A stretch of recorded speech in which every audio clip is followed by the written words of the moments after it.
दर्शकबिन नमस्कार, म दीपक अनुरागी, मायादेवी टिभी तपाईले हेर्दै हुनुहुन्छ। आज हामी समसामयिक विषयवस्तु केन्द्रित कुराकानी गर्ने अभिप्रायले तपाईहरुको बीचमा उपस्थित भएका छौं।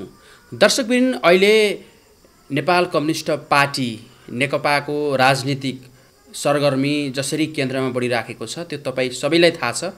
नेताहरूको अभिव्यक्ति तपाईले निहाल्नु भएको छ।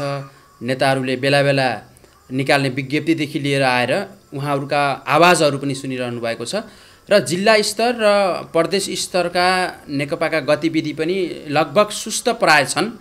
त्यति साह्रो हिजो बिहान जस्तो नेकपाको जिल्ला र प्रदेशका गतिविधिहरू भइराखेका छैनन् र आज हामी नेपाल कम्युनिस्ट पार्टीको समग्र प्रदेशको राजनीतिको विषयमा कुराकानी गर्छौं। केन्द्रको राजनीतिको बारेमा केही छुने प्रयास मात्रै गर्छौं, किनकि तपाई सबैलाई जगजाहेरी छ केन्द्रको नेकपाको राजनीति सरगर्मी र कपिलवस्तुलाई पनि हामी केही छुन्छौं आजको यो संवादमा। त्यसको लागि आज हाम्रो साथमा हुनुहुन्छ नेपाल कम्युनिस्ट पार्टीका नेता कपिलवस्तुका पूर्व अध्यक्ष, त्यति मात्रै होइन संविधान सभाका सदस्य बलराम अधिकारी। उहाँको अलिकति पृष्ठभूमि तपाईहरुलाई भन्नुपर्दा झन्डै 15 वर्ष तत्कालीन नेकपा एमालेको कपिलवस्तु अध्यक्ष भएर उहाँले काम गर्नुभयो। त्यति मात्रै होइन, उहाँ दोस्रो संविधान सभाको सदस्यमा उहाँ निर्वाचित हुनुभयो, सभासद हुनुहुन्थ्यो। तत्कालीन समयमा उहाँ निवर्तमान सभासद पनि हो, हुँदै सांसद निवर्तमान हो भने पहिलो संविधान सभामा पनि उहाँ झिनो मतले पराजित हुनुभएको थियो। यसरी अनवरत रूपमा कपिलवस्तुको राजनीतिमा एक छत्र राज गर्नुभएका बलराम अधिकारी अहिले कता कता गुमनाम जस्तो पनि देखिनुहुन्छ। कता हुनुहुन्छ, के गर्दै हुनुहुन्छ, उहाँको राजनीतिक जीवन कसरी बितेछ भन्ने लगायतको कुराकानी पनि आजको संवादमा रहनेछ। ढिला नगरी आजका हाम्रो अतिथि बलराम अधिकारीलाई स्वागत गर्छौं। स्वागत छ हजुरलाई। धन्यवाद छ। गुमनाम जस्तै बनेको अनुभूति आम कार्यकर्ताले गर्न थालेका छन्। तपाई गुमनाम हो, राजनीतिक गतिविधिमा सक्रिय हो अथवा घरयासी काममै तपाई आजभोलि तल्लीन हुनुहुन्छ अथवा यो पार्टी एकता पछाडि यो सबै गुमनाम भएको हो? विशेष त के हुन्छ भने मेरो जीवनै पार्टी जीवन हो भन्ने मैले सम्झेको छु। व्यक्तिगत काम धन्दा परिवार भन्दा पनि पार्टी नै सर्वोपरि हो भन्ने ठानेर सुरुदेखि लागियो र अहिलेसम्म त्यही किसिमले लागिरहेको छु। तपाईले भने जस्तै उदाउने र अस्ताउने ममा हुँदैन र म निरन्तरताभित्रै छु, अहिले पनि छु। अहिलेको मेरो जिम्मेवारी जिल्लाभन्दा फरक ढङ्गको भएको हुनाले तपाईहरुले जिल्लामा अलि कमै देख्नुभयो, त्यस कारणले तपाईहरुलाई त्यो महसुस भएको हुनसक्छ। म अहिले प्रदेशको कार्यालय सचिव छु।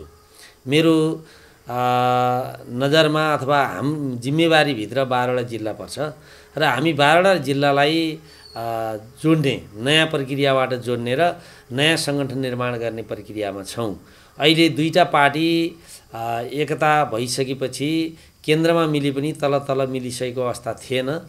यही प्रदेश नम्बर 5 अथवा लुम्बिनी प्रदेश, अहिले हालको लुम्बिनी प्रदेश नै हो जसले अरू कुनै प्रदेशमा कमिटी निर्माण नगर्दा लुम्बिनी प्रदेशले गाउँ तहका कमिटी निर्माण गर्यो, वार्ड तहका कमिटी निर्माण गर्यो र हामी अब हाम्रो योजना अनुसार हामी अधिवेशनतिर अगाडि बढ्ने तर्खरमा थियौँ। तर दुर्भाग्य भनौँ या अब परिस्थितिले साथ दिएन भनौँ, विश्वभरि नै फैलिएको यो कोभिड-19ले अब हाम्रो मुलुकमा नि असर पर्यो र हाम्रो प्रदेशमा पनि असर पर्यो। अलि प्रश्न आउनुहोस् न, जस्तो तपाई आजभोलि प्रदेश कार्यालयमा व्यस्त हुनुहुन्छ पार्टीको, होइन? त्यसो हुँदाखेरि जिल्लामा चाहिँ कम छाउनु भएको, कम देखिनु भएको कि अथवा तपाईलाई व्यवस्था गरिएको जिल्लाबाट? व्यवस्था भन्ने नै हुँदैन, किनभने म यहाँको जिल्ला कमिटीका बैठकहरुमा मलाई बोलाउनुहुन्छ, फुर्सद हुँदा आउँछु। बढी जिम्मेवारी प्रदेशको भएको हुनाले 12वटै जिल्ला पनि जाने अहिले जिम्मेवारी बितेछ। दुईटा पार्टी एक भए तलसम्म नै एक नभइसकेको अवस्थामा दुवै हिजोका पूर्व दुवै पार्टीका नेतृत्वहरू प्रत्येक जिल्लाहरूमा जाने, मिलाउने, कमिटी बनाउने प्रक्रियाभित्र हाम्रो तर्फबाट, हामी पूर्व एमालेको तर्फबाट म नै अहिले खटिएको छु। त्यसो भएको हुनाले अस्ति भर्खर पनि रुकुमको बैठकमा गएर म भर्खर आउँदैछु। अब यो बिचमा हामी कोभिड-19कै यो असर हुँदाहुँदै पनि 12वटै जिल्लामा गएर बैठकहरू बसाल्ने काम चाहिँ गरिएको छ र अब कमिटी सबै बनाइसकिएको अवस्था छ। अब हामी नवीकरणतिर लागेका छौँ, अभिलेखीकरणतिर लागेका छौँ। अभिलेखीकरणकै सन्दर्भमा मैले यहाँ जिल्लामा पनि पटक पटक कुरा गरेको छु र बेला बखत बैठकमा आउने र सल्लाह सुझाव दिने र घचघच्याउने काम गरेको छु। हिजो मात्रै पनि जिल्ला अध्यक्ष सचिवहरूसँग मैले कुरा गरेँ। कपिलवस्तु जिल्ला जसले आफ्नो कामलाई छिटो छरितो सक्छ भन्ने सन्देश दिनुपर्छ, तपाईँले चाँडो गर्नुहोस् भने। अहिलेसम्म हामीले अर्घाखाँचीले अभिलेखीकरण बुझाइसकेको छ। अब त्यसपछि गुल्मीले बुझाइसकेको छ, लगायत अब पाल्पाले बुझाएको छ। अब यसरी विभिन्न जिल्लाले रोल्पाले बुझाएको छ। हो, यसमा केही समस्याहरू देखा परेका छन्। कम्युनिस्ट पार्टीको सदस्य जुन किसिमको एउटा इस्पातिलो हुनुपर्ने थियो त्यो चाहिँ फितलो भएको छ। त्यसलाई अब कसरी लाने हामी हेर्दैछौँ। अहिले यो दुईटा पार्टी एकको नाउँमा कता प्रतिस्पर्धा भएको त होइन, अनि प्रतिस्पर्धाको नाउँमा जस्तो मान्छेलाई पनि सदस्य बनाउन थालिएको त होइन भन्ने पनि कता कता आएको छ। त्यसलाई हामी राम्रोसँग यता पनि म आउँछु। जस्तो अब जिल्लाका हिजो बिहान तपाईँसँगै राजनीति गरेका सहकर्मीको तपाईँप्रतिको हरेक नजरमा सकारात्मक सोच छ कि छैन एउटा। अर्को कुरो, तपाईँ प्रदेशतिर भइरहँदा यहाँको लामो समय, म अघि कार्यक्रमको शुभारम्भमा पनि भने, झन्डै 15 वर्ष पार्टीको अध्यक्ष भएको मान्छे। त्यति मात्रै होइन, जनताद्वारा चुनिएर संविधान लेखेर बस्नुभएको मान्छे पनि हो। त्यसो हुँदा तपाईँ बुटोलतिर हुँदा यतातिरका कार्यकर्ताको फोनहरू कति आउने गर्छ र सम्पर्कमा कति रहनु भएको छ? कार्यकर्ताको हिसाबले, जिम्मेवारीको हिसाबले नभए पनि कार्यकर्ताले यहाँको आवश्यकता नेतृत्वले बेला बखत सोध्ने सल्लाह लिने पनि गर्छ। मैले सल्लाह पनि दिन्छु। फुर्सदको बेलामा बैठकहरूमा सहभागी पनि हुन्छु। विभिन्न कार्यक्रममा बोलाएको ठाउँमा जाने पनि गर्छु। अहिले पनि धेरै ठाउँबाट धेरै नगरपालिका गाउँपालिकाका सदस्यहरूले सम्पर्क समन्वय गर्नुहुन्छ। कतिपय कुरो प्रदेशबाटै बसेर पनि हल गरिन्छ, कतिपय कुरो यहीँ आएर हल गरिन्छ, कतिपय चाहिँ जिल्ला नेतृत्व सल्लाह र सम्बन्धित ठाउँमा पुगेर हल गरिन्छ हैन। यी प्रक्रियाहरू चाहिँ निरन्तर रूपमा चलेका छन् र नेतृत्वले नियमित रूपमा सम्पर्क गर्छ र सम्पर्कमा हामी छौँ। जस्तो अघि पनि भन्दै हुनुहुन्थ्यो तपाईँ, पार्टी एकता भएको छ। प्रदेश 5 अहिलेको लुम्बिनी प्रदेशले सबैभन्दा पहिला पार्टीको एकता टुङ्गायो। त्यो टुङ्ग्याउँदाखेरि सहमतिबाट भएको छ कि अथवा बहुमतबाट भएको छ, अथवा मनहरू फाड्दा पनि तपाईँहरूले बाध्यतावश टुङ्ग्याउनु भएको छ? हाम्रा कमिटीहरू सहमतिको आधारमा बनेका छन्। सहमतिको आधारमै हामीले तलसम्म कमिटीहरू बनाएका हौँ र ती कमिटीलाई परिचालन गर्ने सन्दर्भमा पनि हाम्रो त्यस्तो यो बाटो भन्ने छैन। हाम्रो प्रदेशमा अहिले नेतृत्वमा त्यस्तो समस्या पनि देखिएको छैन। तर अहिलेको यो नवीकरणको सन्दर्भमा अलिअलि मैले अहिले पनि साङ्केतिक कुराहरू गरेँ। कता कता अब यो प्रतिस्पर्धाको नाउँमा अथवा दुईटा पार्टीले सदस्यता दिने नाउँमा अलिकति कतै कमजोर मनस्थिति भएका मान्छेहरूलाई अथवा कम्युनिस्ट पार्टीको सदस्य बन्न नसक्नेलाई पनि कतै दिइन थालिएको हो कि भन्ने परेको छ। यसको बारेमा हामी नीति बनाउँदैछौँ। के मापदण्ड छैन? जस्तो कस्तालाई सदस्यता दिने भन्ने अहिले के छ भने मापदण्ड छ। मापदण्ड हुँदाहुँदै नै दुईटा पार्टीले अलग अलग अभिलेखीकरण गर्ने, आफ्नो आफ्नो सदस्यको अभिलेखीकरण गर्ने भनेको हुनाले एकले अर्कोलाई तैँले किन ल्याइस् भन्ने परिस्थिति सिर्जना भएको छैन। त्यो चाहिँ दुईटाले बुझाइसकेपछि बल्ल हेर्दा अनि कहाँ कमजोरी भएको छ कहाँ छैन त्यो हेर्ने काम हुन्छ र त्यही अनुसारको भोलि नवीकरण गर्ने बेलामा सम्बन्धित व्यक्ति उपस्थित भएर पार्टीको नीति सिद्धान्त र ओरिएन्टेसनमा भाग लिएर अनि नवीकरण गरेपछि त्यो पाएको सदस्य हुनेछ। र त्यति बेला चाहिँ अहिले दोहोरो आएको लिस्टलाई नै हामीले मान्नुपर्ने हुन्छ, हेर्छौँ। र अब नवीकरण चाहिँ गरिसक्दा कति सदस्य बन्छन् त, मुख्य कुरो त्यहाँनिर छ। अब त्यसलाई मिलाएर हामी अहिले पनि दावा गर्छौँ यो लुम्बिनी प्रदेशले अरू कुनै प्रदेशले नगर्दै हामी अभिलेखीकरण सिद्ध्याएका छौँ। अब यो अभिलेखीकरणको रेकर्ड चाहिँ हामी यो दसैँको लगत्तै केन्द्रमा पठाइदिन्छौँ र तल पनि नवीकरण गर्न सुरुवात गराउँछौँ र नवीकरण पनि अरू कुनै प्रदेशले नगर्दै हामी गरेर देखाउँछौँ। यो जस्तो पूर्व एमालेको कुराकानी गरौँ। पूर्व एमालेको पार्टी सदस्य बन्नको लागि, पार्टीको सदस्यता लिनको लागि के मापदण्ड पुरा गर्नु पर्थ्यो? सदस्य हुनको निम्ति एउटा कुनै न कुनै जनवरीय सङ्गठनमा पहिला काम गरेको हुनु पर्यो, पार्टीको नीति सिद्धान्त बुझेको हुनु पर्यो, कुनै न कुनै कमिटीमा सङ्गठित भएको हुनु पर्यो हैन। त्यसपछि पार्टीले तोकेको लेबी शुल्कहरू नियमित रूपमा तिर्न पर्यो। ती पार्टीका दुईटा सदस्यको व्यवस्था छ, एउटा सङ्गठित पार्टी सदस्य, एउटा पार्टी सदस्य। पार्टी सदस्य अलि नरम खाले हुन्छ, किनभने उहाँहरूबाट परिपक्वता आइसकेपछि सङ्गठित सदस्य दिने हो। पार्टी सदस्य मासिक रूपमा 10 रुपियाँ आफ्नो शुल्क तिरे पुग्छ, तर सङ्गठित सदस्यले 25 रुपियाँ शुल्क तिर्नुपर्छ। अनि पार्टीका हरेक निकायमा चुनिने अधिकार हुन्छ सङ्गठित सदस्यलाई। अरू सबै कुरामा सहभागी हुन पाउँछ पार्टी सदस्य, तर चुनिने अधिकार हुन्न। महाधिवेशन भयो, अधिवेशनहरू हो, यिनमा हुन्न। त्यसो भएको हुनाले त्यो स्तर कायम गर्नको निम्ति पार्टी सदस्यले मैले अहिले भनेका चारवटा बुँदाहरूमा ध्यान केन्द्रित गर्नुपर्छ र त्यो पार गरेको हुनुपर्छ। अहिले त्यो त हरायो, यो त नहुने पक्का छ। भर्खर अब हामी त्यो डाटा लिँदैछौँ। त्यो डाटा लिएर हामी नवीकरणमा जानुभन्दा पहिला ओरिएन्टेसन गर्छौँ, प्रत्येक वार्डमा ओरिएन्टेसन गर्छौँ। त्यो ओरिएन्टेसनमा सहभागी हुने मान्छेहरूले अथवा व्यक्तिहरूले पार्टीको त्यो लाइनलाई बुझेको छ कि छैन त्यहाँ ध्यान केन्द्रित गर्छौँ र बुझेको रहेछ भने सदस्यता कायम भएर अगाडि जान्छ, नबुझेको रहेछ अनि ऊ सहभागी हुन सकेन भने सदस्यता खारेज हुन्छ। दुई पार्टी एकताको यो माहौलमा मतदाताभन्दा पार्टी सदस्य धेरै हुने खतरा बढ्यो। त्यस्तो भयो भने छानबिन हुन्छ, मापदण्ड बनेर छानबिन हुने, फेरि छानबिन हुँदा पार्टी एकता भएको छ, फेरि मनहरू फुटेर फेरि चाहिँ त्यतातिर असर हुने हो कि भन्ने डर पनि त छ। फेरि पार्टीमा विभिन्न खाले छलफलहरू हुन्छ, मतमतान हुन्छ, बहस हुन्छ। अहिले तपाईँले केन्द्रको पनि अलिअलि जोड्छौँ भनेर भन्दै हुनुहुन्थ्यो। केन्द्रमा छलफल देख्दा कतिपय मान्छेहरू त्यसै छटपटिएको आत्तिएको छ। केन्द्र भनेको नीति बनाउने ठाउँ हो। नीति बनाउने ठाउँका व्यक्तिहरूले नयाँ विचार व्यक्त गर्छन्। त्यो विचारमा त व्यक्त छैन नि त, यहाँ त पद र भागवण्डामा व्यक्त छ। केन्द्रको कुरा व्यक्त गर्ने कुरालाई नै हामीले अनौठो मानेर लो कम्युनिस्ट पार्टीमा यस्तो भयो भन्ने हो भने त छलफल बहसै हुँदैन, नयाँ नीति लागू नै हुँदैन, नयाँ नीति निर्माणै हुँदैन। कहाँ भएको छ त नीतिमा छलफल? एउटा बताउनुहोस् न। नीति भनेको के हो भन्नु होला भने पार्टीलाई कसरी लाने भन्ने हो, कसरी चलाउने भन्ने हो। पार्टी सरकारमा गएछ, सरकार कसरी चलाउने, सरकारमा कुन कुन मान्छेहरू लाने, त्यो पनि नीतिभित्र पर्छ।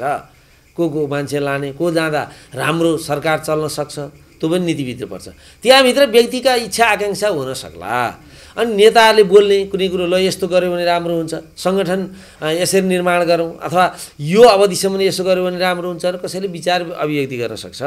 त्यसमा मान्छेले चाहिँ चित्त नपरेको हुनसक्छ, तर छलफल भएर टुङ्गोमा लागिसकेपछि फेरि लागू हुन्छ, लागू गर्नुपर्छ।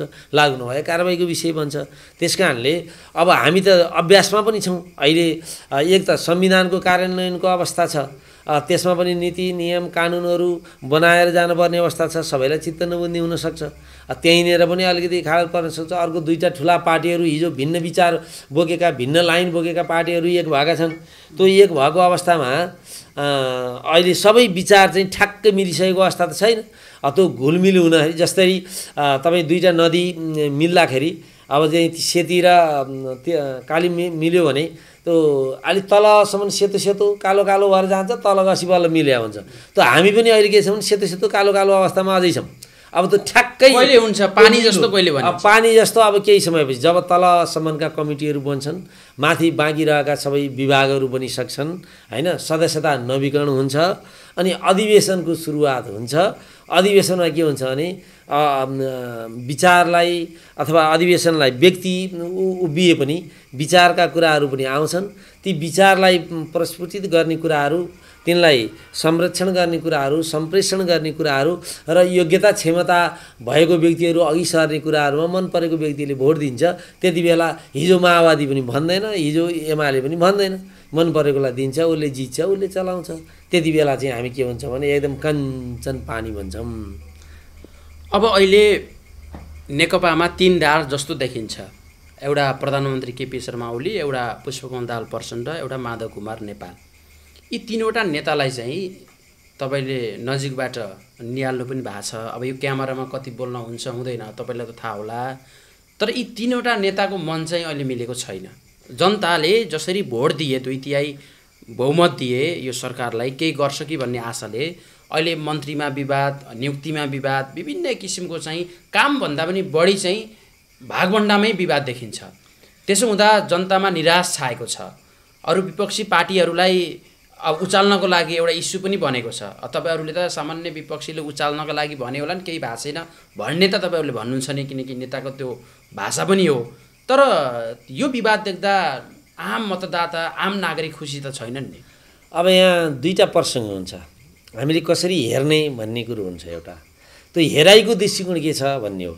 होइन यसलाई गलत नजरबाट हेरियो भने त्यो गलतै देखिन्छ, सही नजरबाट हेरियो भने त्यहाँ सही कुरा पनि छ। सामान्य नागरिकको हिसाबले हेर्नु, सामान्य नागरिकै हिसाबले हेर्दा पनि ल तुलनात्मक अध्ययन गरौँ। तुलनात्मक अध्ययन त सबैले गर्न सक्नु पऱ्यो नि, होइन? अहिलेको सरकार अथवा अहिले कम्युनिस्ट पार्टी मिलिसकेपछि बनेको सरकारले गरेका काम र गर्नुपर्ने काम, बाँकी काम के छन्, तिनलाई तुलनात्मक अध्ययन गरेर दुईटै कुरा अगाडि राखौँ। के हिजोको अवस्थाभन्दा अहिले कामै नभएको छ त? त्यस्तो छैन। अब तपाईँले प्रतिको धेरै प्रश्न छैन कि नेताहरूको भागवण्डाप्रतिको प्रश्न? नेताहरूको भागवण्डा पनि नेता आफैमा मैले यो चाहियो भनेर कसैले भन्नुभएको छैन, होइन? तर नेताले सबैलाई विन्यास गर्ने सन्दर्भमा, अब सबैलाई मिलाम भन्ने सन्दर्भमा यसलाई पनि गरौँ, यसलाई पनि गरौँ, यसलाई पनि दिउँ कि यसलाई यहाँ राख्यो भने राम्रो हुन्छ कि भनेर सोच ल्याउनु राम्रो कुरो हो। तर एउटा ठाउँ छ, 100 जना नेता छ भने सबैले त पाउँदैन, सबैले पाउँदैन। नपाउने मान्छेमा अलिअलि चिसो पर्न सक्छ, तर विधिसङ्गत भएको छ अनि आवश्यकता अनुसार भएको छ भनेदेखि त्यो जतिसुकै खुम्चिए पनि पार्टीको नीति निर्णयलाई लागू गरेर जान्छ। जहाँसम्म नेताहरूको अन्तरात्मा मिलेको छैन भन्नुहुन्छ नि, अब यस्तो तपाईँ कम्युनिस्ट पार्टीको इतिहास हेर्नु 6 सालदेखि टुटफुटका इतिहास हेर्दै हेर्दै हेर्दै अहिलेसम्म जोडिनु हो भने केही पनि छैन, केही पनि ठान्नुहुन्न हामीले। किनभने विचार आउँछन्, यसले अस्थिरता सिर्जना गरे हो। जसरी मतदाताको बिचमा हामी एकताबद्ध ढङ्गबाट गएको थियौँ नि, परिस्थिति अर्कै छ नि। समग्र पार्टी मात्रै मिले होइन नि त, समग्र नागरिकले पनि 2/3 मत दिएको। अस्थिरता भन्ने नै छैन जस्तो लाग्छ मलाई। किन अस्थिरता पैदा भन्नुहुन्छ तपाईँले भने सरकार एकलौटी छ, 2/3 को सरकार छ। सरकार हटाउन भनेर कुनै नेताले भनेको छैन, होइन? त्यसकारण चाहिँ केही पर्यो भने नेताहरूले निर्णय गरेर सर्वसम्मत निर्णय गरेर गएको इतिहास तपाईँले देख्नु भएको छ। अस्ति भर्खर पनि थाई कमिटी र सचिवालयले सर्वसम्मत निर्णय गर्यो। नेताहरू लौ खैला बैला भयो, पार्टी फुट्छ कि भन्थे नि त, आखिर मिलाएर गए। सरकार बनाउने सवालमा पनि यस्तो पनि त हुनु भएन नि त। नागरिकको सामु त म्यासेज राम्रो गएको छैन नि। नागरिकले बुझ्ने सन्दर्भमा के छ भन्नु होला भने कतिपय कुराहरू के हुनसक्छ भन्नु होला भने अब दुईटा पार्टीहरू मिलाउने सन्दर्भमा केही अप्ठ्यारो भएको छ। दुईटा पार्टीहरू तपाईँले अहिले 3टा धार भन्नु, यहाँ त कति त्यो धार हेर्ने हो त कति हुनुहुन्छ कति हुन्छ। हिजो पूर्व माओवादीमा पनि कति हुन्छ, बादल भन्नुहुन्छ, उता नारायण काजी भन्नुहुन्छ, उता प्रचण्ड भन्छ, यता पनि तपाईँहरूले जोड्नुभएको सुन्नुभएकै छ। कसैले माधव नेपाल भन्छन्, कसैले केपी भन्छन्, कसैले झलनाथ भन्छन्, होइन? अब यस्ता त धेरै भन्छन्। तर गाँठी कुरो के हो भन्नु होला भने विचारको कुरो हो। विचारमा असहमत कसैको पनि छैन, त्यसकारण तपाईँ ढुक्क हुनुहोस्। विचारमा असहमत नभएपछि पार्टी पनि फुट्दैन, कुरा पनि मिल्छ। तर कुनै कुनै व्यक्तिमा आफ्नो इगो बनाउने, प्रतिष्ठा बनाउने, पदको प्रतिष्ठा बनाउन थालियो भने व्यक्ति अलगिन सक्छ, पार्टी अलगिन्न। तपाईँ त्यही कुरामा विश्वस्त भएर अगाडि बढ्नु। तपाईँ कुन धारको हो? धार भन्ने त म त जनताको बहुदलीय जनवादको धारको। अहिले पार्टीले पास गरेको जनताको जनवाद। अहिले किन भन्दा दुईवटा पार्टी मिल्दाखेरि जनताको बहुदलीय जनवादलाई पनि 21औं शताब्दीको जनवादलाई नि महाधिवेशनको बेलामा बहसको विषय बनाउँला। अहिले जनताको जनवाद भन्ने पास यहाँ त प्रष्ट पक्ष देखिन्छ त। यहाँ त चाहिँ फलानु पक्षको, यो पक्षको, प्रचण्ड पक्षको, माधव पक्षको, केपी पक्षको भन्ने त छ नि त। त्यो त हामीले बनाएका, त्यो हामीले बनाएको। किनभने कुन पक्षतिर म कसैको नजिक हुँला, मैले उसैको गलात गरिदिने, अर्को कसैको नजिक होला उसैको गलात गरिदिने कारणले यो भएको, होइन? अनि नेताहरूले पनि के कुरालाई ध्यान दिनु पऱ्यो भने यसरी आएका व्यक्तिहरूलाई खबरदार भन्न सक्नु पऱ्यो। त्यो कुरामा केही कमी भएको छ, त्यसलाई सच्याएर जानुपर्छ। हामीले सुझावको रूपमा राखेका छौँ, हामीले हाम्रो ठाउँबाट पनि भन्छौँ। र हाम्रो ठाउँमा पनि हामी के भनेका छौँ भने आवश्यकताको आधारमा पहिचान गरेर जानुपर्छ, न कि कसैको इसाराको भरमा, कसैलाई लागेको भरमा चाहिँ होइन। कम्युनिस्ट पार्टीमा विधि हुन्छ, छलफल हुन्छ, विचार व्यक्त गर्न पाइन्छ। ती विचारहरूलाई अभिव्यक्ति गर्ने, तर निर्णय कार्यान्वयन गर्ने सवालमा आफूले भनेको नभए पनि कार्यान्वयन गर्नुपर्छ। यो हाम्रो सिस्टम हो, पद्धति हो। नेताहरूले पनि त्यही मान्नुपर्छ। नभए आलोचनाको विषय हुन्छ, ठुलै उपद्रवी भएछ भने कारबाहीको विषय हुन्छ। जस्तो कतिपयले भन्छन् बलराम अधिकारी ढुलमुले जस्तो हो, अलिकति गुटको राजनीति गर्नेहरूले चर्चा गर्छन्। यो माधव नेपालतिर हो कि केपी ओलीतिर हो कि कता हो पनि भन्छन्, होइन? अब त्यसो हुँदाखेरि अहिले त प्रष्टै नेताहरू त देखिने छ नि त। व्यवहार टिकट बाँड्नेदेखि लिएर आएर हरेक हिसाबमा गुट त छ, र कतिपय नेताले प्रष्टै गुटको चाहिँ कुरा गरेको पनि अवस्था छ। भनेपछि तपाईँले यो पार्टीमा बढी गुटबन्दी भएको छ भन्ने हिसाबमा तपाईँ हुनुहुन्छ, गुटको पक्षधरको तपाईँ होइन। बढी गुटबन्दी भएको छ पनि होइन, त्यो परिचालन गर्ने कुराहरूमा कमजोरी भएका छन्। हैन। त्यो कमजोरी भइसकेपछि मान्छेहरूले गुटमा परिणत गराएको छन्। त्यसलाई नेताहरूले संयोजन गर्नुपर्छ भन्ने मान्यता हो, किनभने अगुवाई गर्नेले संयोजन गर्ने हो। अब हामीले त सुझावको रूपमा राख्ने हो। जहाँसम्म तपाईँले व्यक्तिको के भन्नु भने, मैले अहिले पनि भने म जनताको बहुदलीय जनवाद मान्ने पक्षधर हो। त्यसलाई मानेर हिँड्ने जुनसुकै नेतालाई मैले मान्छु, त्यसलाई नमान्ने नेतालाई मैले मान्दिनँ।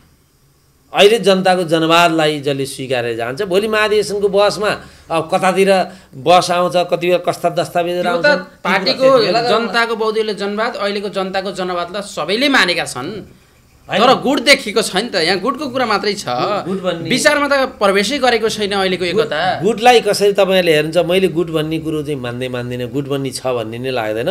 व्यक्तिका विचार हुन्, ती विचार भोलि के हुन्छ भने नीतिमा परिणत हुन्छ र विचारमा अगाडि बढ्छ।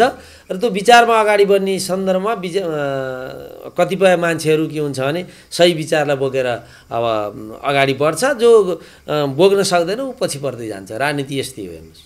अब जस्तो संविधानका नेताहरूको कुरो गर्नुहुन्छ भने हिजो एकदम अगाडि भएका नेताहरू अहिले नाम निशान नभएका पनि त छन् नि। सिपी मैनाली कहाँ हुनुहुन्थ्यो हिजो, हैन? हाम्रै यहाँको कुरो गर्नु भने हिजोका नेताहरू अब कतिपय बित्नुभयो, कतिपय नेताहरू चाहिँ एकदम चर्चित नेताहरू हुनुहुन्थ्यो नि, अहिले नाम निशानै छैन, हैन? त्यसो भएर राजनीतिमा के हुन्छ भने, राजनीतिमा परिस्थितिलाई चिन्हित गरेर विचारलाई बोकेर अगाडि ल्याउन सक्यो भने त्यो स्थापित पनि हुन्छ, कामयाब पनि गर्न सक्छ, नभए पछि पर्दै जान्छ।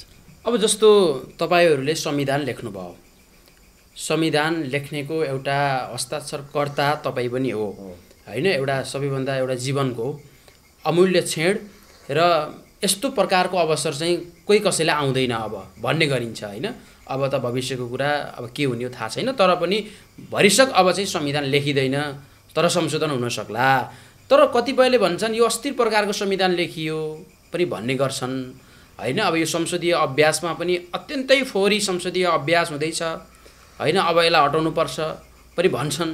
अब तपाईँको चाहिँ संसदहरूले प्रधानमन्त्री चुन्ने छ, प्रत्यक्ष चाहिँ जनताको बिचमा जान पनि सकिएन, हैन? राष्ट्रपति प्रत्यक्ष अथवा प्रधानमन्त्री प्रत्यक्ष पनि हुन सकेन। त्यसो हुँदा यो एकदम फोहोरी संसदीय राजनीति अभ्यास छ र यसैलाई मलजल गर्ने गरी संविधान लेखेको कुरा पनि नागरिकहरूले गर्छन्। यो कस्तो प्रकारको संविधान लेख्नुभयो र यो अहिलेको राजनीतिक सिस्टम कस्तो हो? दुनियाँमा सबका सबलाई सबै चिज चित्त बुझेको हुँदैन, मन परेको हुँदैन, हैन? अनि विभिन्न पार्टीहरू रहेको ठाउँमा विभिन्न पार्टीका मान्छेहरूले हेर्ने दृष्टिकोण पनि फरक हुन्छ। संविधान त सबै कुरो मलाई पनि मन नपरेको होला, किनभने यो संविधान पनि सहमतिको संविधान हो। हामी कम्युनिस्ट विचारधाराकोले मात्रै बनाएको संविधान होइन, हैन? त्यसो भएको हुनाले सबै कम्युनिस्टको विचार पनि त्यहाँ छैन, सबै काङ्ग्रेसको विचार पनि छैन, अरू विभिन्न दलको विचार पनि छैन, सबैको कम्बाइन छ। त्यसमा म के दावा गर्छु भने जतिसुकै नराम्रो भनौँ अरूले व्याख्या गरून्, तर इतिहासलाई हेर्ने हो भने विश्वको इतिहासमा सबै कुरा समेटिएको र सबैलाई प्रतिनिधित्व गराउने समावेशी संविधान चाहिँ हाम्रो नेपालकै संविधान हो। यो अरू मुलुकले पनि स्वीकारेको अवस्था छ। त्यसकारण चाहिँ यसलाई लागू गर्ने चरणमा अब नीतिगत रूपमा पार्टीले आफ्नो विचारको आधारमा लागू गर्न खोज्लान् छुट्टै हो। हामीले हाम्रो विचारको आधारमा यसलाई कामयाब गराउन खोजौँला, अरू पार्टीले अरू किसिमले लागू गराउन खोज्लान्, तर यो संविधानमा समेटिएको छैन भन्ने कुरो चाहिँ छैन। अब जहाँसम्म पूर्ण समाजवादी संविधान छैन, हैन? पूर्ण अब काङ्ग्रेसको समाजवाद हो, काङ्ग्रेसले चाहेको पूर्णता पाएको पनि नहुन सक्छ, हैन? तर के हो भने सबै कुरा समेटिएर बनेको हो यो प्रजातान्त्रिक संविधान हो र यसलाई यसमा भएका कुराहरू पूर्णतः लागू गरिसक्यौँ भने हामी समाजवादतिर जाने वातावरण तयार हुन्छ, आशा गर्न सकिन्छ। तर यो संसदीय राजनीति त फोहोरी भयो नि त। राजनीति भनेको के हुन्छ भन्नाले संसदीय लाइन भनेको प्रतिस्पर्धामा जाने हो, निर्वाचनमा जाने हो। निर्वाचन प्रणाली बनाउने दुईटा पाटा थिए, एउटा समानुपातिक, एउटा प्रत्यक्ष, हैन? हो, पूर्ण त सबै समानुपातिक गर्न सक्यो भने राम्रै हुन्थ्यो। अब त्यो चाहिँ भएन। अहिले आवाज आइरहेको छ यो पूर्ण समानुपातिक गर्यो भने खर्च कम हुने, किनबेच कम हुने यस्तो पनि हुन्छ भन्ने पनि आएको छ। छलफलको विषय बन्दै जाने सम्भावना बढेको छ। भोलिका दिनमा त्यो पनि हुन नसक्ने भन्ने होइन, तर त्यति बेलाको परिस्थितिमा त्यो पूर्ण समानुपातिक भन्ने पास हुन सकेन। सबैको सहमतिको आधारमा गर्नुपर्ने भएको हुनाले प्रत्यक्ष भयो। तपाईँले अहिले राष्ट्रपति अथवा प्रधानमन्त्री जनताबाट प्रत्यक्ष निर्वाचित हुने, त्यहाँ 3टा विचारहरू आएका थिए। कसैले राष्ट्रपति प्रमुख बनाउने भन्ने, कसैले प्रधानमन्त्री प्रमुख बनाउने भन्ने, अथवा जनताले निर्वाचित गर्ने भन्ने, कसैले संसदले निर्वाचित गर्ने भन्ने थियो। ती सबैको छलफल गर्दा संसदले निर्वाचित गर्ने पास हो होइन। र त्यस कारण चाहिँ हुन त जनताले संसद चुने, संसदले प्रधानमन्त्री चुनेको अवस्थालाई प्रजातान्त्रिक भएन भन्न त मिल्दैन। विश्वका कैयौँ मुलुकहरूमा कम्युनिस्टले जसरी भन्छ कम्युनिस्टको यो राजनीति प्रणाली त होइन नि त। राजनीतिक प्रणाली त आवश्यकता अनुसारको अभ्यासले गर्ने हो कि। त्यसो भन्ने हो भने त हामी चुनावमै जाने होइन नि। पहिलाको कम्युनिस्टको कुरो गर्नुहुन्छ भने चुनावमै जाँदैन थियो। हामीले प्रजातान्त्रिक अभ्यास गरेर अब कम्युनिस्टले अझ असल व्यवहार देखाएर सबैको मन जित्नुपर्छ भनेर हामी प्रजातान्त्रिक अभ्यासमा गयौँ। आवधिक निर्वाचनमा भाग लियौँ होइन, मतको कदर गऱ्यौँ, त्यसलाई मानेर अगाडि बढ्यौँ। अब भोलिका दिनमा काम गर्दै जाँदा यो अनुभूतिले अझ परिष्कृत गरेर जानुपर्छ भन्ने अनुभूति भयो भने भोलि परिष्कृत हुन्छ। अब यो त संविधान पनि जडता होइन होइन, यो संशोधन हुँदै जान सक्छ आवश्यकता अनुसार। अनि परिस्थिति पनि परिवर्तित हुँदै जान्छ। अहिलेको अवस्था त भोलि त हुँदैन, हिजोको अवस्था अहिले छैन, अहिलेको अवस्था भोलि हुँदैन। त्यसकारण परिस्थिति पनि परिवर्तित हुँदै जान्छ। मान्छे विकास चाहन्छ, विकासको गतिहरू अगाडि बढ्दै जान्छन्। विकासको गति अगाडि बढाउने बेला आवश्यकता बढ्दै जान्छ। त्यो आवश्यकता अनुसार नयाँ नीति, नयाँ नियम, नयाँ कानुन बनाउनु पर्ने हुनसक्छ। त्यसलाई त्यही अनुसार अगाडि बढिन्छ। त्यसकारण चाहिँ यो भएन भनेर रिजेक्ट गर्ने पक्षमा चाहिँ म कुनै कुरामा छैन। अब चाहिँ जहाँ पनि हामीले सम्भावना देख्न सक्नुपर्छ, सम्भावनाहरू छन्। अब हामी अन्तिममा छौँ। अब समग्र कपिलवस्तुको विकासलाई हेर्दा होइन, तपाईँ लामो समय पार्टीको अध्यक्ष पनि बन्नु भएको छ र एउटा इतिहास कायम पनि गर्नुभयो होइन। अब सभासद हुँदै सांसद बन्दै अहिले फेरि प्रदेशतिर हुनुहुन्छ। समग्र चाहिँ कपिलवस्तुको विकासको स्थिति कस्तो छ? अब समग्र भन्नुहुन्छ भने अरू जिल्लाको तुलनामा हेर्दा हाम्रो जिल्ला विकासको गतिमा पछि परेको छ, यो स्वीकार्ययुक्त छ। तर के छ भन्नु होला नि, मैले त विगतमा पनि भन्दै गरेको छु। विगतमा हाम्रा जति नेताहरू गए, चाहे जुनसुकै व्यवस्थाका नेताहरू हुन्, उनीहरूले जिल्लाको विकासभन्दा पनि अब अरू बाहिरिया कुराहरूमा बढी ध्यान दिएको देखियो। अब अहिले पछिल्लो कालमा जिल्लामा विकास चाहिन्छ भन्ने गति गएको छ अलिकति। र विकासका पूर्वाधारहरू तयार गर्ने क्रममा सडक सञ्जालहरूदेखि लिएर यी कुराहरूमा हाम्रो जिल्ला पछि परेको छैन। तर जिल्लालाई सम्पन्न बनाउने भनेको हाम्रो कृषि प्रधान मुलुक हो र हाम्रो जिल्ला कृषि आयबाट बाँच्न सक्ने, टिक्न सक्ने त्यो व्यवसाय भएका मान्छेहरू भएको जिल्ला हो। त्यसो भएको हुनाले कृषिमा आधारित पेसा व्यवसाय गर्ने कुराहरूमा अझै कमी कमजोरी छन्। हामीसँग सिँचाइको अभाव छ होइन, हामीसँग चाहिँ बजारको अभाव छ, हामीसँग उत्पादित चिजहरू राख्ने र बिक्री वितरण गर्ने त्यसको ग्यारेन्टी व्यवस्थापनको अभाव छ। यी कुराहरूमा ध्यान दिनु जरुरत छ। सिँचाइको हकमा अब हामीसँग अरू त्यस्तो ठुलो नदी उत्पाद त्यस्तो केही छैन। एउटै उपाय के हो भने पश्चिम क्षेत्र सिँचाइ गर्न राप्तीमा बाँध बाँधेर ताल बनाएर तालको पानी छिराउन सक्यो भने त्यो सम्भावनाभित्र पर्छ। अहिलेको प्रदेश नम्बर 5ले त्यसलाई डिपिआर गराउने भनेर बालुवाङदेखि 1.5-2 किलोमिटर उत्तरतिर प्रयास गरिरहेको छ। डिपिआरको निम्ति प्रोसेस चालेको छ। अब त्यो भविष्यको कुरा भयो। अब यो यता यो जगदीशपुर ताल, मेरो कुरो त जगदीशपुर ताल जुन छ त्यसलाई अझ व्यवस्थित गरेर अझै पूर्वी भेगलाई व्यवस्थित गरियो भने मलाई लाग्छ। अनि त्यहाँबाट पूर्वतिर एउटा नहर निकाल्ने हो भने त्यहाँदेखि दक्षिणको भेग चाहिँ त्यसले सित्न सक्छ। हामी त्यो व्यवस्थापनमा पनि कमी कमजोरी गएका छौँ। कतिपय चाहिँ यो सिमसारले रोक्ने के रोक्ने नमिलेका कुराहरू पनि छन्। अब अर्को कुरो यो अहिले यो पूर्वी उत्तर बेल चाहिँ हामी भविष्यसम्म सुक्खा क्षेत्र जस्तो देखिने सम्भावना देख्छौँ। किन भन्दा यसमा ठुलो नदीका स्रोतहरू पनि छैनन्, बोरिङ ल्याउने अवस्था पनि अलि गाह्रो देखिन्छ। त्यसो भएर मैले के भनेको छु भने बालङ्गा नदीका 2टा बङ्गाला छन्, 2टा पाटा छन्। तिनमा हामीले ठुला ड्यामहरू बाँधेर ताल बनाउनुपर्छ र त्यो पानी कलेक्सन गरेर ल्याउने व्यवस्थापन गर्न सकियो भने अब यो कृषि क्षेत्र उर्वर हुनसक्छ र त्यहाँबाट यहाँको आय स्रोत पनि बढ्छ अनि प्रगति अथवा विकासको गतिहरू पनि अगाडि बढ्न सक्छ भन्ने हो। शिक्षा, स्वास्थ्य यिनमा ध्यान दिनुपर्छ। हाम्रो लुम्बिनीसँग जोडिएको बुद्धसँग सम्बन्धित धेरै स्थानहरू छन्। यो पनि एउटा लुम्बिनीले हामीलाई ओझेल पारेको छ। त्यो एउटा लुम्बिनी बराबर त हाम्रा त 20-30 वटा ठाउँहरू छ। त्यसकारण चाहिँ माथि केन्द्रले हेर्ने नजरमा पनि कमजोर भएको छ भन्छौँ र अहिले हामी त्यो आवाज गरिरहेका छौँ, त्यो दबाब दिइरहेका छौँ। अब कुनै सानो मान्छे कहीँ जन्मियो भने उसको घर कहाँ हो भन्यो भने जहाँ घर छ त्यहाँ भन्छ होइन। तर बुद्धको घर त तिलौराकोट हो नि, तर त्यसलाई जन्म घर नभनेर लुम्बिनी भनियो र विकास त्यसरी उतातिर ओझेल पार्यो। अब अहिले भारतले पनि ककाउरा नाका खोलेर कपिलवस्तुलाई ओझेल पार्न खोजिरहेको अवस्था छ। हामी यसमा चाहिँ विरोध गरिरहेका छौँ होइन। अलिगढवा खोल्नुपर्छ, खुनुवा खोल्नुपर्छ, कृष्णहर खोलिनुपर्छ। यसले चाहिँ बुद्धसँग सम्बन्धित सबै स्थानहरूलाई चाहिँ सहज बनाउन सक्छ भन्ने हामी लागेका छौँ र अब यो बुद्धसँग सम्बन्धित स्पिडहरूको कोरिडोर बनाउने कुराहरू अनि लुम्बिनी गृहयोजना बनाउने कुराहरूमा पनि अहिले अलिअलि ध्यान जान गइरहेको अवस्था छ। अहिले जस्तो पार्टीबाट निर्वाचित सांसदहरूले तपाईँले जे भन्नुभएको छ नि, तपाईँ सांसद हुनुहुन्न त नेता हो होइन, पहल गर्ने कुरा त रहने भयो। कस्तो प्रकारको भूमिका छ यहाँ? नेकपाको त बहुमत जस्तै छ नि त, स्थानीय तहमा कम भए पनि प्रदेश र केन्द्रमा त पर्याप्त बहुमत छ होइन। ती सांसदहरूको भूमिका कस्तो देख्नुहुन्छ? अब मेरो नजरमा अब अलिअलि अनुभवको कमी पनि देख्छु, अलिकति अब यो पहुँचको कमी पनि मैले महसुस गरेको छु। किनभने अब यहाँ देखियो अलि पहुँच भएको ठाउँ हात्तै उइसाल योजना पनि जान्छ, ठुला बृहत्तर बहुवर्षीय योजना जान्छ।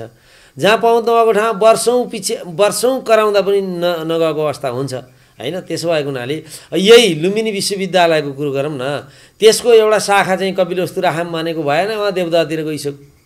अब यसले के देखाउँछ भने पहुँचका कुराहरू र अनि लगनशीलता कति छ भन्ने कुरा पनि ध्यान केन्द्रित गर्नुपर्छ। त्यति साह्रो छैन यहाँबाट निर्वाचित सांसदहरूको लबिङ चाहिँ राम्रो छैन भन्न सकिन्छ। यहाँको जनशक्ति, यहाँको हाम्रो पूर्वाधारहरू अनि यहाँको चाहिँ अनुभव सेयर गर्ने जनशक्ति हामीसँग कति छ भन्ने कुराले पनि भर पर्दो रहेछ। अनि कतिपय फेरि कस्तो भने आर्थिक स्थितिमा पनि भर पर्दो रहेछ। मान्छेलाई कपिलवस्तुवासी कतिपय मान्छेहरूलाई अब त्यो चाहना उनलाई आर्थिक अभाव छ, आफै लगानी गरेर यताउति हिँड्ने त्यो प्रपोजल तयार गर्ने सबै गर्न सक्दैन। अनि अर्काको सहारा लिँदाखेरि जहाँ उसलाई फाइदा हुन्छ त्यही गरिदिन्छ। यो कारणले पनि अलिकति पछि परेको अवस्था छ। अब सबै हामी मिलेर सांसदहरू, निर्वाचित सांसदहरू, जनताहरू, अब मिडियाहरू सबै शक्ति मिलियो भने हाम्रो कपिलवस्तुमा भविष्य चाहिँ एकदम राम्रो छ, उज्यालो छ। तर पहुँचको कुरा गर्नुभयो, प्रधानमन्त्री तत्कालीन पुष्पकमल दाहाल प्रचण्डको राजनीति सल्लाहकार यही क्षेत्रबाट जित्नु भएको, पूर्व कृषि मन्त्री पनि बन्नुभएको बलदेवजी त हुनुहुन्छ त होइन? उहाँ हुनुहुन्छ, उहाँले उहाँसँग कति कुरो गर्न सक्नुहुन्छ, उहाँले उहाँको कुरो कति सुन्नुहुन्छ भन्ने कुरा पनि भर पर्छ, त्यसमा पनि भर पर्छ कतिपय कुराहरू। अनि नेताहरू के देखियो भने मैले देखेको अब यही राजधानीको कुरो गरौँ। राजधानीको कुरो गर्दा हाम्रो नेता गएर अब अहिले नाम लिनुभयो, नेता दाङ जाँदा दाङ राजधानी बनाइदिन्छु भन्नु, कपिलवस्तु आउँदा कपिलवस्तु बनाइदिन्छु भन्नु, जहाँ गयो त्यहीँ राजधानी बनाइदिन्छु। यो त के त भन्दाखेरि मानको थान राख्ने काम भयो होइन, हामीलाई हेपी हो होइन। अब त्यसो भएको हुनाले के हुन्छ भन्नु होला भने हामीले कतिपय कुराहरू अहिले यो राजधानी कपिलवस्तु ल्याउने कोसिस पनि निकै गरियो। म त ढुक्कै थिएँ भयो भनेर, तर अलिकति अब पूर्वतिरको साथीहरूको हटको कारणले चाहिँ म त दाङ छर्यो भनेर भन्छु। मेरो त म खुलै भन्ने पक्षमा छु। रूपन्देहीको कारणले गर्दा दाङ भएको, अब रूपन्देही मात्रै नन पूर्व भनौँ अब होइन, त्यताको हटको कारणले दाङ हो। नत्र भने लगभग कपिलवस्तु हुने पक्का साथीहरूले कपिलवस्तु बनाउनु त स्वीकार्नुकै थियो। अब यो अब अहिले गयो। अनि हाम्रा सांसदको भूमिका के देख्नुभयो कपिलवस्तुबाट निर्वाचित? अब हाम्रा सांसदहरूले पनि कपिलवस्तु भनेर त बोल्नुभयो होइन। अब हामीले कति प्रभाव पार्न सक्यौँ भन्ने कुरा पनि हुन्छ नि।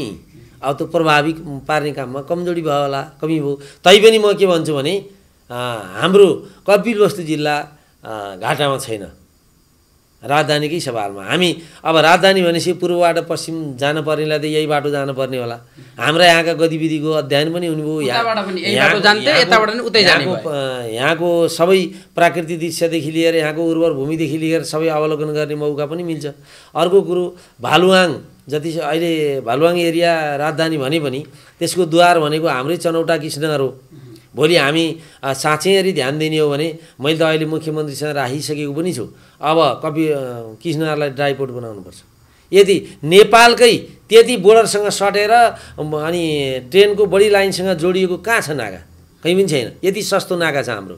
अनि चनौटादेखि बहादुरगञ्ज औद्योगिक एरियै छ, त्यसलाई अब औद्योगिक क्षेत्रको रूपमा विकास गरेर जानुपर्छ भन्ने मान्यता लिएर गइयो भने हामी कपिलवस्तु चाहिँ ए राम भन्नुपर्ने परिस्थितिमा आउँदैनौँ भन्ने मलाई लाग्छ। अब अन्तिममा केही प्रश्न मेरा छन् अनि हामी यो संवादलाई छुट्याउँछौँ। कतिपयले बलराम अब पार्टी अध्यक्ष बन्दैछ पनि भन्छन् होइन, तपाईँ फेरि पार्टी अध्यक्ष बन्ने लाइनमा हो? होइन, साथीहरूको इच्छा होला, आकाङ्क्षा होला, कतिपयले भइदियो हुन्थ्यो भन्नु होला होइन। तपाईँको के छ? म लामो समयसम्म अध्यक्ष बनेको मान्छे, म अब फेरि अध्यक्ष बन्न आउन, मैले त साथीहरूलाई स्थापित गर्ने हो, साथीहरूलाई अगाडि बढाउने हो। मैले मात्रै सबै कुरो गर्न थाल्यो भने अरू साथीहरूलाई उहाँहरूको क्षमता देखाउने अवसर कहिले मिल्छ? त्यो मिल्दैन। ठुलो पार्टी भयो नि त, ठुलो पार्टीको एकचोटि इतिहास लेखौँ भन्ने छैन? मलाई अब इतिहास लेखिसक्यो। म चाहिँ इतिहास लेख्न त माथि ताक्छु नि, किन तल ताक्छु? होइन, तर पनि दुई पार्टीको अध्यक्ष जिल्लामा चाहिँ म हुन्न। मैले भनिसकेको छु साथीहरूलाई, मैले नेताहरूलाई नि भनेको छु, म जिल्लामा आउन्न, म माथि धेरै ताक्ने हो। अब माथि कता ताक्नुहुन्छ? माथि केन्द्रै ताक्छु। मैले हिजो केन्द्रमा भैँस भन्ने हल्ला पनि आएको, एक किसिमले भैँस भनेर बधाई पनि खाएको मान्छे म। किन काटियो? अब काटिएका विभिन्न कारण हुन सक्छन्, किन काटियोतिर नजाउँ होइन। पार्टी ठुलो पार्टीमा विभिन्न कुराहरू हुन्छन्, कहिलेकाहीँ च्यापिन्छ, कहिले मिचिन्छ, कहिले थेच्चिन्छ, त्यही मध्येको के भइयो त्यति बेलै भइयो होला होइन। गुटले पताएन? गुटले नपत्याएको भए त फेरि त्यो प्रस्ताव पनि आउँदैन थियो होला। अब विभिन्न कारणहरू हुन सक्छन् होइन। अब अहिले अब तपाईँले के बुझ्नुहोस् भने अब 444 जनाको अहिले केन्द्रीय कमिटी छ। भोलि महाधिवेशन हुने भने यिनीमध्ये आधा फालिनुपर्छ, अनि पत्याएन भन्न त मिलेन। पार्टीको त औचित्य छैन। अब पार्टी एकता गर्ने क्रममा अब दुईतिरको मिलाउँदा परिएन, अब त्यो छुट्टै कुरो भयो होइन। त्यसलाई हामीले अप्ठ्यारो मानेर पनि हुन्न। हिजो त्यो पाए राजनीति गर्छु नत्र गर्दिनँ भनेको पनि होइन। आफ्नो क्षमता भए जहाँ पनि कौशलता देखाउन सकिन्छ भन्ने मान्यताले अगाडि जानुपर्छ। त्यो गयो भने जनताले पनि विश्वास गर्छ, कार्यकर्ताको पनि विश्वास जितिन्छ, अवसर पनि पाइन्छ। अब चुनाव आउँदैछ, धेरै छैन, अब झन्डै 2 वर्षपछि प्रतिनिधि सभाको आउँछ, स्थानीय त हुने कुरो भएन। अब फेरि कता ताकिन्छ? निर्वाचन त सबै हुन्छ नि, स्थानीय नि हुन्छन्, प्रदेश पनि हुन्छन्, केन्द्र पनि हुन्छन्। तपाईँ त आउनुहुन्न नि त स्थानीय। म त पार्टीको मान्छे, हिजो नउठाउने उठिनँ, पार्टीले उठाउने उठ्छु, नउठाउने उठ्दिनँ। स्थानीय नै सम्भव छ, सम्भावना छ? स्थानीय होइन, कसैले भन्न सक्ला, तर मेरो विचार त्यस्तो छैन। अब चाहिँ अबको कपिलवस्तुको समग्र राजनीतिक भविष्य के हुन्छ नेकपाको, र दुई पार्टी एक भएको अवस्था छ, पार्टीको सदस्यता वितरणको कुरा पनि छ, र समग्र चाहिँ कपिलवस्तुवासीले यो नेकपाबाट के अपेक्षा गर्ने? समग्रमा कपिलवस्तुमा कम्युनिस्ट पार्टीको राजनीति भविष्य राम्रो छ। अब अहिले पार्टी एकीकरण भएको अवस्थामा सबै एकमना एकताको आधारमा अघि बढ्ने भने अवसरहरू पनि प्रशस्त छन्, र नेपाली जनताले कम्युनिस्ट पार्टी ले सबै ठाउँमा जितेर जनताका भावना अनुसार काम गरिदियोस् भन्ने चाहेका छन्। त्यो चाहना पुरा गर्नको निम्ति कम्युनिस्ट पार्टीका सदस्यदेखि लिएर नेतृत्वमा रहन भएका सम्पूर्ण कमरेडहरू लाग्नुपर्छ। त्यो लाग्ने कुराहरूमा मेरो ठाउँबाट मैले कहाँ केही प्रेरणा प्रदान गर्नुपर्छ, म कहाँ खट्नुपर्छ, मैले के जिम्मेवारी वहन गर्नुपर्छ, म त्यो जिम्मेवारी पुरा गर्न तयार छु। समय र संवादको लागि धेरै धेरै धन्यवाद छ। धेरै धेरै धन्यवाद छ। यहाँले मेरा भावनाहरू, पार्टीका भावनाहरू जनताको बिचमा पुर्याउने जुन अवसर प्रदान गर्नु, यसको निम्ति धन्यवाद। दर्शकबिन, उहाँ हुनुहुन्थ्यो बलराम अधिकारी। खास गरी नेकपा पार्टीको बारेमा कुराकानी गऱ्यौँ। कपिलवस्तु, प्रदेश र केन्द्रका केही कुराहरू पनि सम्बोधन गर्ने प्रयास गऱ्यौँ। आजको कार्यक्रमको समयावधि सकिएको छ। सहकर्मी चन्द्रकान्त न्यौपाने, विमल गौरे लगायतको यो समग्र टिम ओझेल पर्छ। नमस्कार।